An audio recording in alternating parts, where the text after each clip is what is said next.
কিছু মাটি শরীরে লাগাইতে মনে চায়। এই জন্য আমাদের রাসূল সাল্লাল্লাহু আলাইহি ওয়াসাল্লাম মক্কা শরীফ থেকে হালিমাতুস সাদিয়া রাদিয়াল্লাহু তাআলা আনহার কাছে যখন দিলেন যে তুমি আমার এই নাতিকে লালন পালন করিও, এই দুধ বিশেষ করে ওই সময় হালিমাতুস সাদিয়া রাদিয়াল্লাহু আনহা তিনি আমাদের রাসূলকে সন্তান হিসেবে বুকে জড়ায় যে স্থানে আনছেন সেই জায়গাটা হলো এই জায়গা।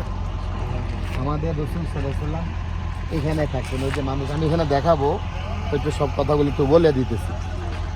আমাদের রাসূল সাল্লাল্লাহু আলাইহি ওয়াসাল্লাম বিশেষ করে এই যে এখানে মানুষগুলো যে দাঁড়ায় আছে, এখানে ছোট্ট ছোট্ট এখন গর্ত করে রাখছে। রাসূল হালিমাতুস সাদিয়ার ঘর ছিল এখানে, এখন জায়নামাজ বিছায়া রাখছেন। তো এই আমাদের রাসূল এইখানেই এই বাল্যকালের বয়সে প্রায় 4 বছর এখানেই ছিলেন। এখানে এখন গর্ত আর নাই, ঘরের চিহ্ন মানে গর্ত করে রাখছে, কিছু জায়নামাজ বিছায়া রাখছে।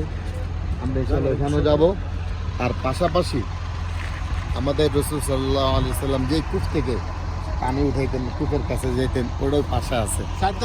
এবং হুজুর সাল্লাল্লাহু আলাইহি সাল্লাম যখন তার আম্মাজানকে বললেন যে একটু চাপেন, তার একটু কথা শুনুন, তো দেখালো বলে বুঝ হয়ে যাবে। আমাদের রাসূল সাল্লাল্লাহু আলাইহি সাল্লাম যে কূপের পাশে যাইতেন,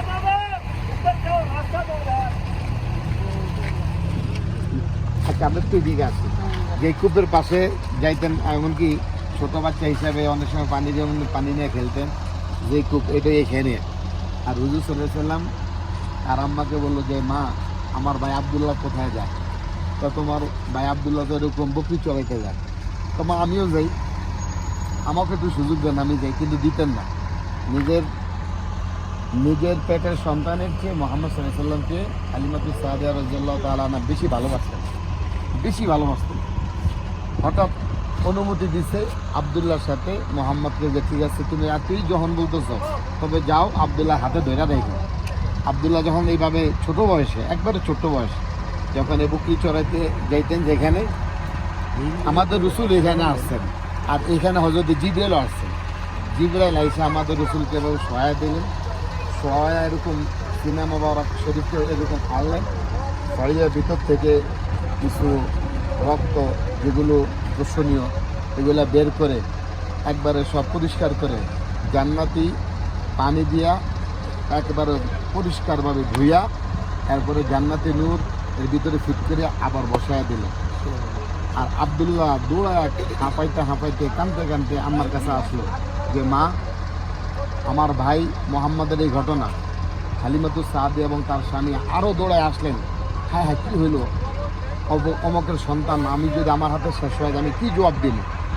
আইসা দেখলেন যে মুহাম্মদ সাল্লাল্লাহু আলাইহি ওয়াসাল্লাম বসে আছেন। পরে হালিমাতুস সাদিয়া নগদে সন্তানকে তুলে নিলেন যে বাবা তোমার কি হয়েছে? তো আম্মু কিছু বুঝতে পারি নাই, দেখলাম দুজন সাদা পোশাক পরে তো দুটো লোক আসলো, আইসা আমাকে সহায় ফেলছে, এরপরে কী হয়েছে আমি জানি না। তো যা হোক, এই যে সিনা মুবারক শরীফ কথাগুলো শুনালো, তাহলে যান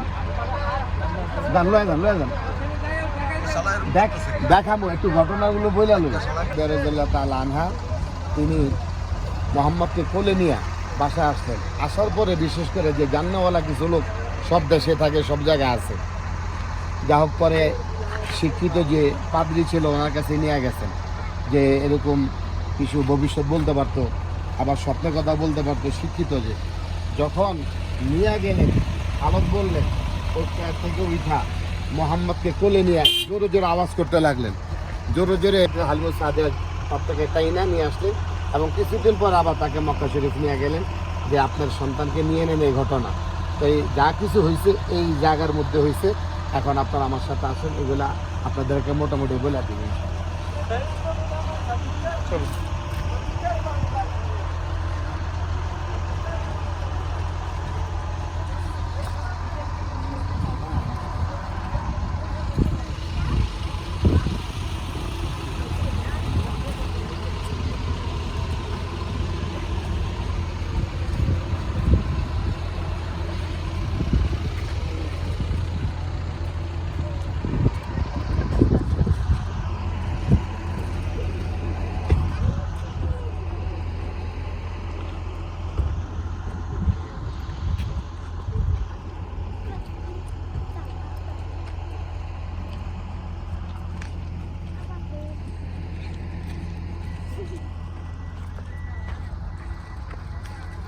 ভাই একটা পিকচার ক্যাপচার করেন তো।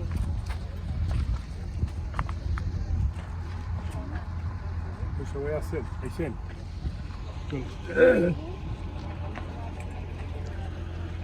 নবী করিম সাল্লাল্লাহু আলাইহি সাল্লাম ছোটবেলায় যে সময় কেটেছে কিশোর বয়সে বা বাল্য বয়সে, সেই স্থানে আমরা হালিমা রাদিয়াল্লাহু তাআলা আনহু তাকে দত্তক নিয়ে যখন এখানটা আসেন, এই সেই জায়গা। আর আমরা যেখানটা যাচ্ছি সেটা হচ্ছে হালিমা রাদিয়াল্লাহু তাআলার বাসা আর কি, যে বাসায় নবী করিম সাল্লাল্লাহু আলাইহি সাল্লাম ছোটবেলা ছিলেন।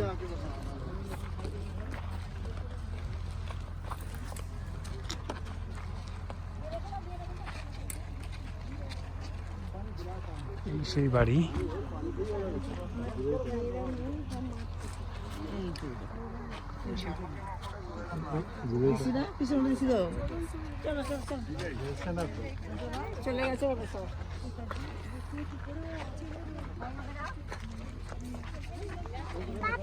আসো।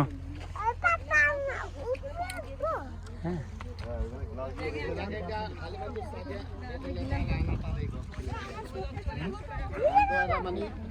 এই হালিমা রাদিয়াল্লাহু তাআলা এই ঘরে ছিলেন।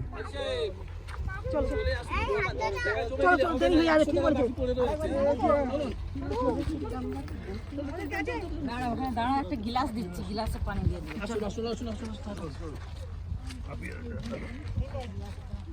আর কে আছে? কলকাতা হাজি কেউ আছেন? কলকাতা হাজি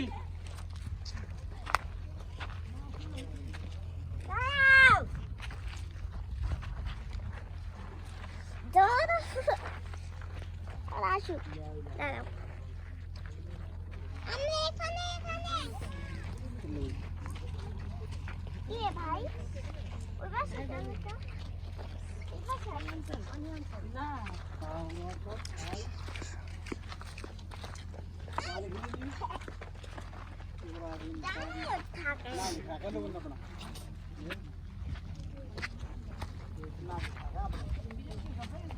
এ পাশে